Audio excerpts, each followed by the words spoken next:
Hi,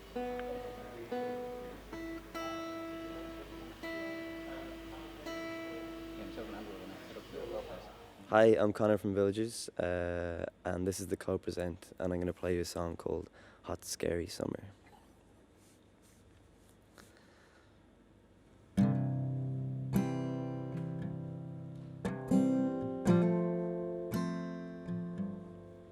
Oh,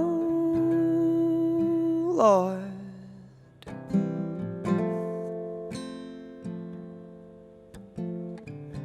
so you thank me for my hard work, but you've had it up to there. 'Cause this shouldn't be hard work, but I'll fight to care if you'd care to fight. Thank you for your hard work, but I've had it up to here. 'Cause this shouldn't be hard work, at least not the kind that makes us half a person, half a monster, stuck together in this hot, scary summer. Oh, Lord, hot, scary summer.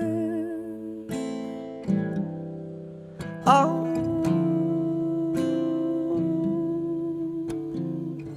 remember kissing on the cobblestone in the heat of the night, and all the pretty young homophobes looking out for a fight. We got good at pretending, then pretending got us good. We've always been up against it, but now it's sad to see we're up against each other in this hot, scary summer. Oh, Lord, hot, scary summer. Oh,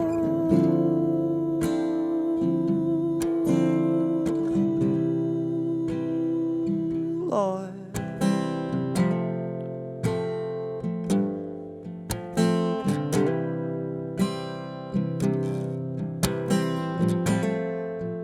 Oh, I live inside you, and you live in me. And I live inside you, and you live in me. And nothing's gonna change that, dear. Nothing's gonna change that, dear. Not even being apart.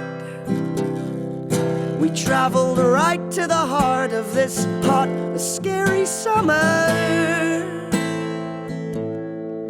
Oh, Lord, hot, scary summer.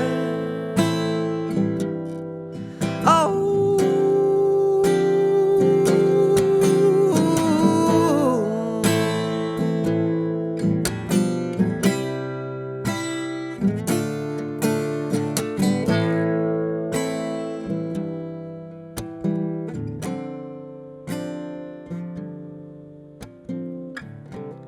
so you thank me for my hard work, but we've had it up to here.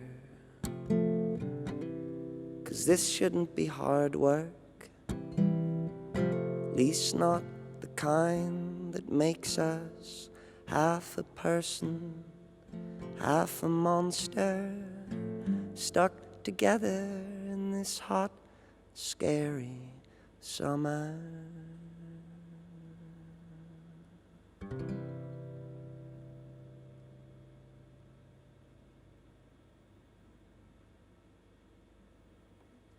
Welcome to the Olympia Theatre, and this is a very, very special edition of the Co-Present on RadioMate.ie, and we are here on stage just before the second of the Villagers gigs tonight with the lovely Conor O'Brien.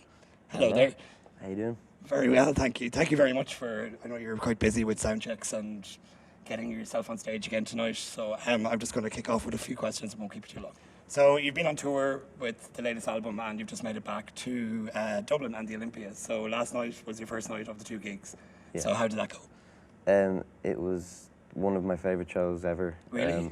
Yeah, I was a little worried because sometimes you come back home and you build it up and then it doesn't really happen the way you thought it was going to. But there was an energy in the room last night that was just completely palpable, and I've never felt like I was flying more than when I left the stage. That's probably the best response you could get. Yeah. You know. It was amazing, yeah. And so you're obviously here in support of album number 3, Darling Arithmetic. How's the kind of reception for that been? Have you been impressed with kind of people's reactions to it so far? It's been great, yeah. We've been touring. This is I think we're in our 6th week of touring so far, and every night's been a different buzz. We were all around Europe and the UK, and the show is a real kind of, it's much more chill and kind of relaxed kind of dynamic, which suits me. And I feel like the album has been taken by people in a very personal way, which I've found from going to visit the merch desk after the shows and talking to people. Okay, right. So there's been lots of to get people coming up and hugs crying and tears and stuff. No, that's kind of nice. Well, it's kind of nice, yeah. Did you, as this kind of takes me to my next question, I want to kind of bring it back to the foundations of the album and when you first kind of began writing it and stuff like that. I mean, it's quite, like, when did it start to kind of manifest itself as more of like a stripped back, kind of raw, kind of, I suppose, raw version of The Villagers in comparison to previous albums? I suppose it took me about 8 months to make in terms of writing and recording and arranging everything, and I did it all on my own in my little makeshift studio. Yeah, right, okay.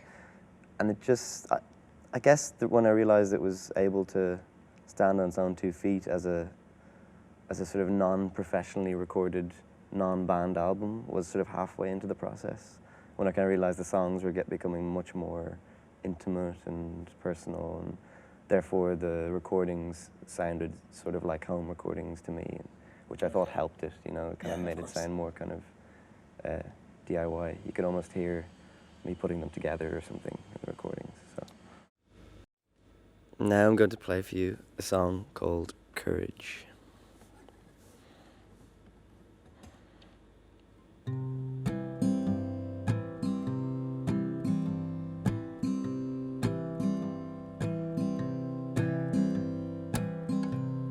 It took a little time to get where I wanted.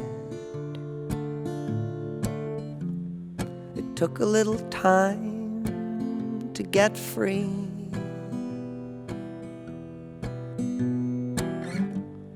It took a little time to be honest.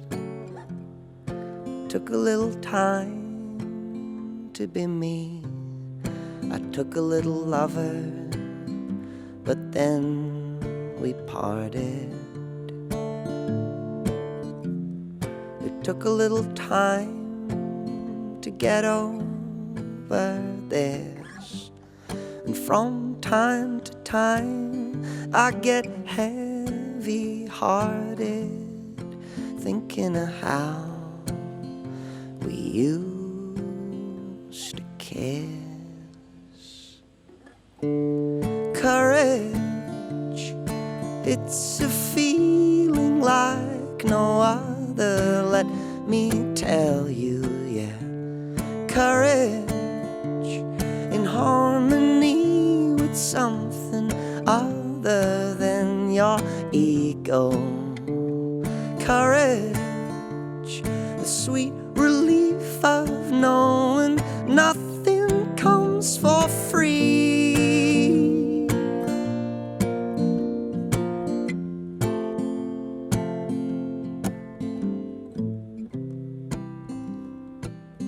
Do you really want to know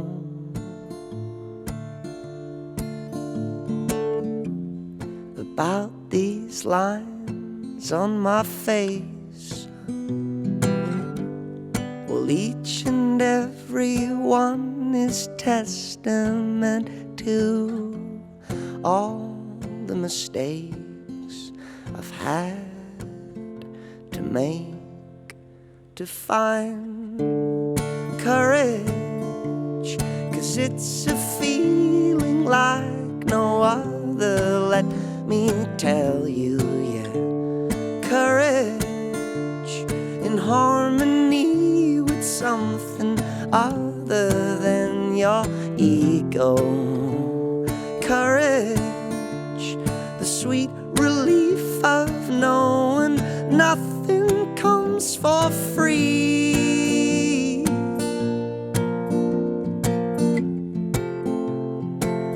Oh, oh, oh, oh, courage, the sweet relief of knowing nothing comes for free.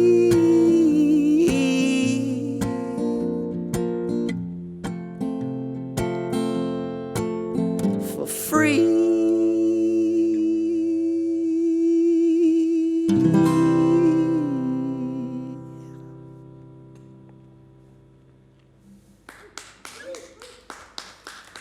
And so, like with previous albums, then, like, obviously there's a really good songwriting and stuff, and you can use clever trickery with words. But I mean, with this album, there seems to be like less metaphorical kind of context to the songs, and excuse me, more kind of heart on your sleeve kind of lyrics and stuff like. So, how for you personally, kind of achieving that, was that kind of a bit of an emotional roller coaster, being so honest? And Yeah, it was. Yeah, because it's I'm not one to court the limelight or the stage or audiences, so unless I really feel like I have a reason to. And so for me, when I was writing these songs, knowing that I was going to be singing them to people, I had a lot of very emotional moments writing them, and but it felt incredibly cathartic and felt really.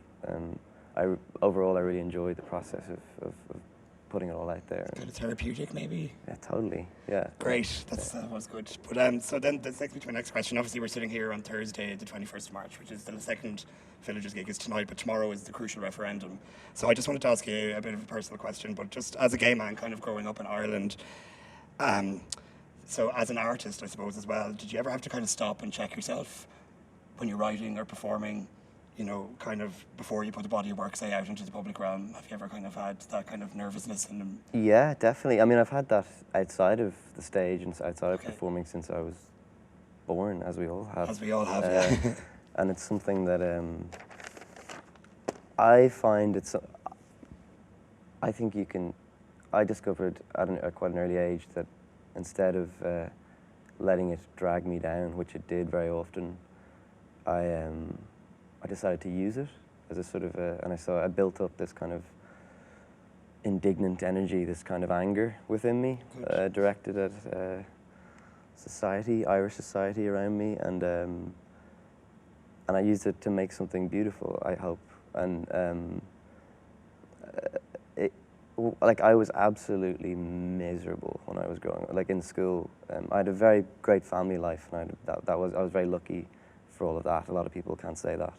But in terms of like when I was in school and even going into college, I just felt like, I'm just going to get out of this place. I want to leave this place. I know exactly what you mean. It's weird kind of being back home sometimes as well, you know, with people out canvassing and stuff like that. Like I found in Leitrim this week that I went back there to canvass, and then I got back there and it just kind of regurgitated all these feelings of like coming out of the closet again, and then, you know, you have to go around knocking on people's doors and like asking them to accept you yet again. And I just found the whole idea of it really terrifying, so I just withdrew from it. And I like yourself, was saying I was lucky to have a great family experience growing up, but I mean, there's so much more beyond that then that you have to deal with, and it's so tomorrow's their day, really, isn't it?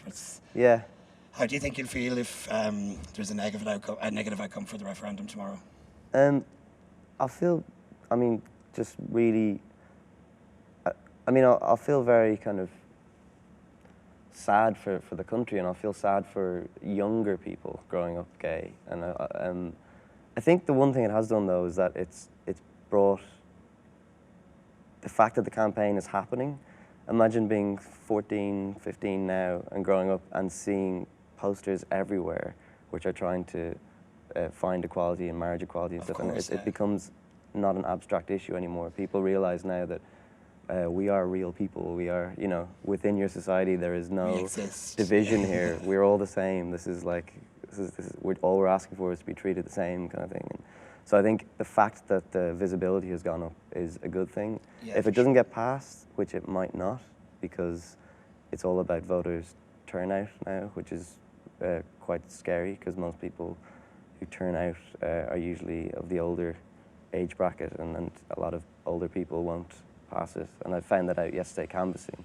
The majority of old people that I met just kind of looked at me slightly disgusted and said, I'm not voting. You were up at Stephen's Green with David O'Doherty and other people yesterday, and so did you find people that really... There was a couple of really negative, but like we have to sort of, you know, we have to change their minds as well and make them realise that this is... there's a real energy going on in Ireland right now. You can really feel the new generation. Very emotional time. You can feel the new generation just going, we're not going to be the same country, you know. It's for them, essentially, you know what I mean? We've we've seen the kind of LGBT kind of movement over our years. Like, I'm in my 30s and I've seen things shift and change and stuff like that, but to kind of stabilise that for the younger generation is really what we're doing here, you know, and stuff. So it is important that they get out and to play their part as well. This is a song called Dawning on Me.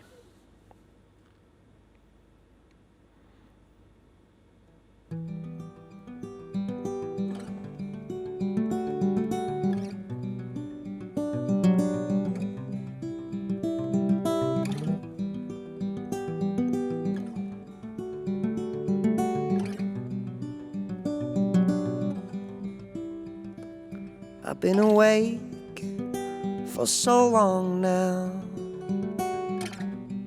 just can't get to sleep. You've been tugging at my eyelids, you've been dawning on me, and there's a light coming through the window, but all I can see is the light of your love. You've been dawning on me.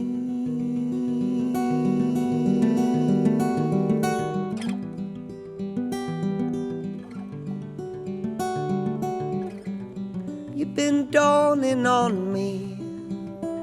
I've been awake for so long now, just can't get to sleep. You've been delivering the daydream. You've been dawning on me, from your lips to your belly, to your knees and your feet, and the spirit that moves them. You've been dawning on me.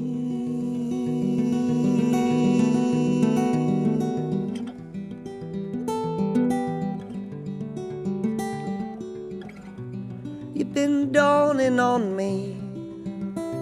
I've been awake for so long now, just can't get to sleep.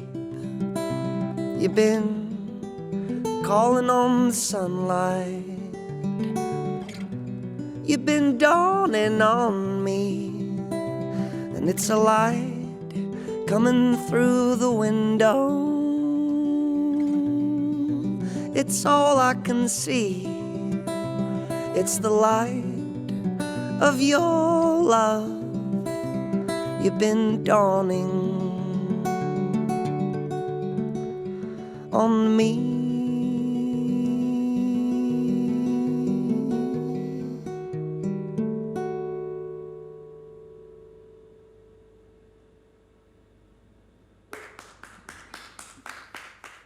I just wanted to ask you, like, the timing of the album and the 2 gigs in the Olympia, was this coincidental, or did you think, were you looking into the future and kind of going... No, it was a complete coincidence. I noticed it quite early on, and I was very happy about it. But I think if I'd figured out that the vote was on a day where we were in another country, I would have cancelled the show and come back to vote.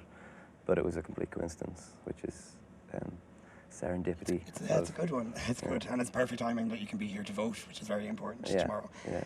Okay, I think we're going to wrap things up soon, but Neve, who had to leave for reasons earlier on, wanted me to ask you a question. She was playing with Ham Sandwich recently, and they were kind of talking about voting yes equality from the stage, and somebody she met afterwards kind of gave out to her in this way or said something that struck her, and she basically that they shouldn't be mixing music and politics while on stage, and she wanted to ask you what was your opinion on that as a performer and a musician. I can sort of see both sides in a general sense, but there's been a few things I've voted on in the past that I've never used the Villagers platform to preach about, because I feel like there's always grey areas with a lot of issues. But the more that I've educated myself, not only from my own experiences, but from the internet about this particular issue, there's literally no grey areas here. This is completely black and white. It's the right thing to do. So I think that person in that case is just wrong, and Neve is right. And Neve is right, of course. They're just putting out a positive message, So I think that's what it's all about. So next up for Villagers after tonight and after voting tomorrow, are you going to have a little break, or while you're in Dublin? No, we're going to Cork and Limerick and Belfast. Staying in the country. Staying in the country, and then we're off to the States for a little while to do some stuff. Okay, amazing. Well, we're looking forward to seeing the gig tonight, and just want to say on behalf of everybody that's been here today, a big round of applause for Conor. Thank you, Gav, our lovely sound guy over here. You've been calling on the sunlight. You've been dawning on me, and it's a light coming through the window, and it's all I can see. It's the light of your love. You've been dawning